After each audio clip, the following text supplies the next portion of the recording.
High, কেমন আছো তোমরা? দেখো, আজকে রান্না করব মানকচু। মানকচু নাড়া আমরা এটাকে বলি। খেতে দারুণ। এই যে মানকচুটাকে ঘষে নিয়েছি, ঘষে নিয়ে ওটা মিক্সিতে পেস্ট করে নিয়েছি, তার সাথে রসুন দিয়ে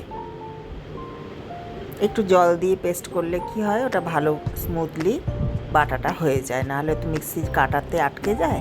ওই জন্য একটু জল জল হয়েছে।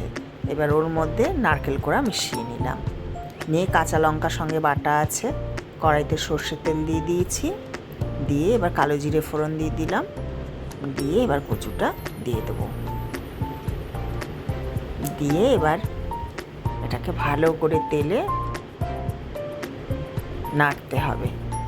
এটাকে বেশি গ্যাসটা বাড়িয়ে দিয়েও করলে ভালো হবে না, মিডিয়াম টু লো ফ্লেমে করলে এটা ঠিকঠাক হবে। একটু নুন দিয়ে দিলাম স্বাদ মতো, হলুদ গুঁড়ো,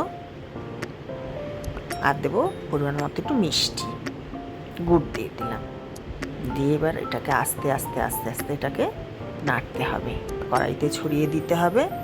গ্যাস বেশি বাড়িয়ে দিলে এটা পুড়ে যাবে, ভালো হবে না।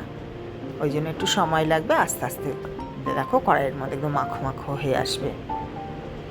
এটা কাঁচাও খাওয়া যায়। এটা মানকচুটা কাঁচা বেটে নিয়ে নারকেল দিয়ে একটু সর্ষে বাটা সঙ্গে দিতে হয়, দিয়ে কাঁচা তেল দিয়ে কাঁচা লঙ্কা দিয়ে এটা গরম ভাতের সাথে এটা খাওয়া যায়। এবার অনেকে আবার ভয় পায় কচুতে গলা চুলকোবে, এই ভয়টা অনেকেই পায়, ওই জন্য খেতে চায় না।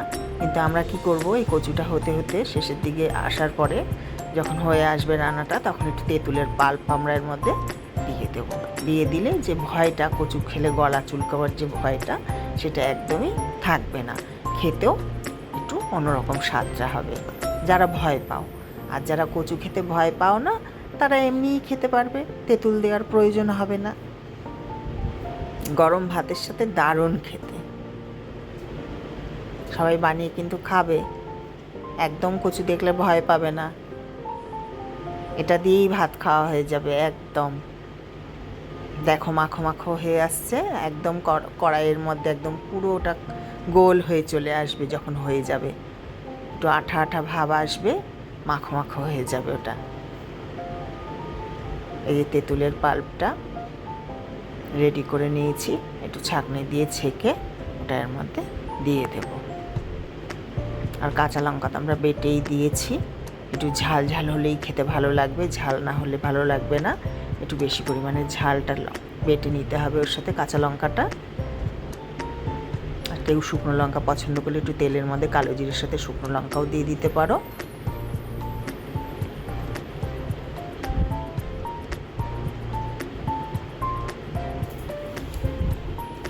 দেখো হয়ে এসছে, একদম মাখো মাখো হয়ে এসছে, কড়াইয়ের মধ্যে একদম একসাথে হয়ে এসছে, আঠা আঠা হয়ে।